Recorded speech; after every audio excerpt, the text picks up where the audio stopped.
சர்வம் சிவமயம். எல்லாருக்கும் வணக்கம். சிம்பிளாக ஒரு சமையலில் இன்றைக்கி நாம் பார்க்க போகிற ரெசிபி இட்லி தோசைக்கான ஒரு சாம்பார் ரெசிபி தாங்க. எங்கள் வீட்டு ஸ்டைலில் நாங்கள் இட்லி தோசை பொங்கலுக்கெல்லாம் இந்த மாதிரி சாம்பார் தான் வச்சு சாப்பிடுவோம். செம்ம டேஸ்ட்டாக இருக்குங்க. இட்லிக்காகட்டும், தோசைக்காகட்டும், பொங்கலுக்காகட்டும், மினி இட்லிக்கு ஆப்டான ஒரு சாம்பாருங்க. ரொம்ப ஈஸியும் கூட, ஹெல்த்தியும் கூட. வாங்க எப்படி செய்யலாங்கிறத பார்க்கலாம். வாங்க குக்கிங் ஆரம்பிச்சிடலாம். முதல்ல சாம்பாருக்கு தேவையான இன்க்ரீடியன்ட்ஸ் பார்த்துக்கலாம். நல்லா ரஃப்பாக சாப் பண்ணி வச்சுருக்கிற பச்சை மிளகாய், அது உங்கள் காரத்துக்கு தகுந்த அளவுக்கு நீங்கள் பச்சை மிளகாய் எடுத்துக்கோங்க. ஒரு வெங்காயம், பெரிய வெங்காயத்தில் ஒரு வெங்காயம் எடுத்துருக்கேங்க. தக்காளி, புளிப்பு தக்காளியாக இருந்தால் ஒரு 4 தக்காளி போதுங்க.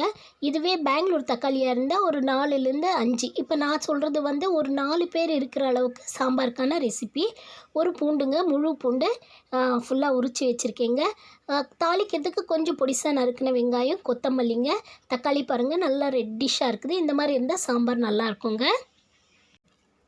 இந்த சாம்பாருக்கு பாசிப்பருப்பும் துவரம்பருப்பும் 2 பருப்பும் தேவைப்படுங்க. சாம்பார் கொஞ்சம் திக்காக வேணும்னு விருப்பப்படுறவங்க பாசிப்பருப்பு அதிகமாக சேர்த்துக்குங்க. வேண்டாம், நல்லா இட்லி தோசையிலலாம் சாம்பார் ஊறணும்னு விருப்பப்படுறவங்க துவரம்பருப்பு நிறைய சேர்த்துக்கங்க. எங்கள் வீட்டில் இட்லிக்கு சாம்பார் மிதக்க சாப்பிடுவாங்க. ஸோ அதனால் நான் 1 கப்பு துவரம்பருப்பு, 3/4 கப்பு பாசிப்பருப்பு எடுத்திருக்கேங்க. பச்சை மிளகாய், தக்காளி, வெங்காயம், பூண்டு, கொத்தமல்லி இதெல்லாம் ஆட் பண்ணிக்கலாங்க. இந்த மாதிரி செய்யும்போது நிறைய இட்லி தோசைக்கெல்லாம் நிறைய சாம்பார் இழுக்கும், நல்ல டேஸ்ட்டாக இருக்கும். 10 நிமிஷத்தில் ரெடியாகக்கூடிய ஒரு சாம்பார் ரெசிபி தாங்க இது. அப்புறம் தேவையான அளவுக்கு பருப்பும் தக்காளி வேகிறதுக்கு தண்ணி ஆட் பண்ணிக்கலாம். ஒரு 1/2 டீஸ்பூன் மஞ்சள் பொடி ஆட் பண்ணியிருக்கேன். குக்கரில் ஒரு 4 விசில் விட்டுட்டோம்னாக்கா பருப்பும் தக்காளியும் நல்லா வெந்து வந்திருக்கோங்க. 4 விசில் விட்டுடலாம். குக்கர் 4 விசில் வந்துருச்சுங்க. பாருங்கள், ஸ்டீம் எல்லாம் வெளியாயிடுச்சு. இப்போ ஓப்பன் பண்ணலாம். பாருங்கள், லிட் ஓப்பன் பண்ணிடலாம். பாருங்கள், நல்லா நம்ம போட்ட தக்காளி, வெங்காயம் எல்லாமே பருப்போடு சேர்ந்து நல்லா வெந்து வந்திருக்குதுங்க. இப்போ நாம் இதில் உப்பை ஆட் பண்ணிவிட்டு மசிச்சு ஸ்மேஷரோ இல்லை மொத்த வச்சு மசிச்சிக்கலாம். நல்லா பாருங்கள், நான் ஸ்மேஷரில் தான் மசிக்க போகிறேன்.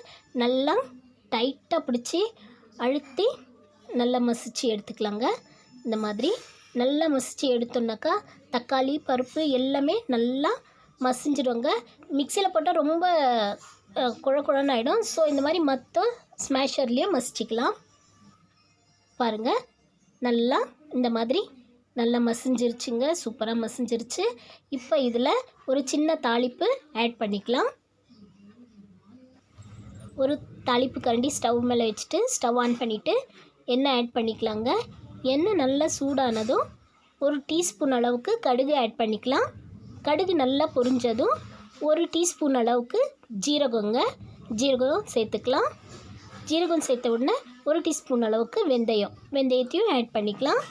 இப்போ கடுகு, வெந்தயம், ஜீரகம் பொரிஞ்சதும் பொடியாக கட் பண்ணி வச்சுருக்கிற வெங்காயமும் கறிவேப்பிலையும் இப்போ இதிலே ஆட் பண்ணிக்கலாம். வெங்காயம்லாம் ப்ரௌனிஷாக ஆக வேண்டிய அவசியம் எதுவும் இல்லைங்க. லைட்டாக வதங்கினா போதும். இதோட 1 டீஸ்பூன் நான் பெருங்காயம் ஆட் பண்ணியிருக்கேங்க. இப்போ இந்த தாளிப்பை எடுத்து நம்ம சாம்பாரில் ஆட் பண்ணிக்கலாம். பாருங்கள், நம்ம தாளிப்பு போட்டு நல்லா மிக்ஸ் பண்ணிவிட்டு உங்களுக்கு எந்த அளவுக்கு தண்ணியாக வேணுமோ அந்த அளவுக்கு இப்போ நீங்கள் இந்த ஸ்டேஜில் தண்ணியை ஆட் பண்ணிவிட்டு ஒரு 5 நிமிஷம் நல்லா சாம்பாரை கொதிக்க விடலாங்க. பாருங்கள், சாம்பார் கொதிச்சு நான் இப்போ சர்விங் பவுலில் மாற்றி வச்சுருக்கேங்க. நான் இன்றைக்கி உங்களுக்கு மினி இட்லியோடு தான் சர்வ் பண்ணி காமிக்க போகிறேன். ஆல்ரெடி நம்மளோட மினி இட்லியும் சூப்பராக ரெடியாக இருக்குது.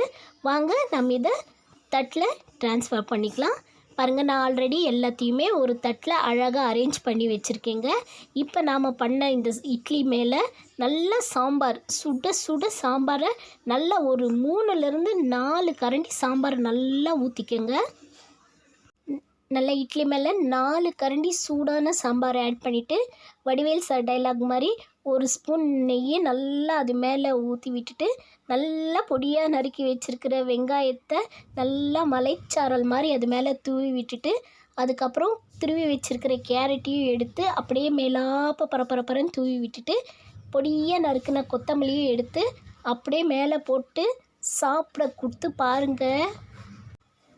கப்பு காலி ஆகிடுங்க. இட்லி காலி ஆகிறதுக்கு முன்னே வச்சிருக்கிற சாம்பார் மொத்தமும் காலி ஆகிடுங்க. ஏன்னா அந்தளவுக்கு சாம்பார் இழுத்துக்கிட்டே இருக்கும். அவ்வளோ சூப்பராக இருக்கும். ட்ரை பண்ணி பாருங்கள் இந்த சாம்பாரை. பாருங்கள், நான் உங்களுக்கு சர்வ் பண்ணி வைக்கிறதுக்குள்ளேயே சாம்பாரெல்லாம் நல்லா இழுக்க ஆரம்பிச்சிருச்சு. நல்லா இந்த மாதிரி ஒரு ஸ்பூன் எடுத்து சாப்பிட்டிங்கன்னா சூப்பர் டேஸ்ட்டாக இருக்கும்.